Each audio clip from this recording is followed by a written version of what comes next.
This is a tough one. I am worried. Listen, I think this is one of those things. দেখুন, পুরো বিষয়টা বেশ জটিল এবং আমি সত্যি এটা নিয়ে চিন্তিত। ইরানের এই ধরনের চোরাগোপ্তা অথবা অসম আক্রমণ থামানো যে কতটা কঠিন তা আজ স্পষ্ট। এটি সপ্তাহ এমনকি মাস পর্যন্ত চলতে পারে। পাহাড়ি অঞ্চলে ইরানের রণকৌশল বেশ চমকপ্রদ। গ্র্যানাইট পাহাড়ের অনেক গভীরে তারা ভূগর্ভস্থ রেলপথ তৈরি করে রেখেছে। সেখানে মিসাইলের কোনো অভাব নেই, তবে আসল খেলাটা হলো তাদের লঞ্চারগুলো নিয়ে। মাটির তলা দিয়ে রেলপথে এই লঞ্চারগুলো পাহাড়ের মুখে আসে, মিসাইল ছুড়ে দিয়েই আবার দ্রুত ভেতরে লুকিয়ে পড়ে।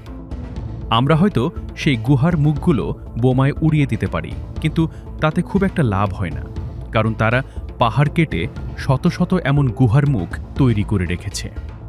আজ একটা পথ বন্ধ হলে তারা কাল অন্য কোনো গুহা দিয়ে আক্রমণ চালায়।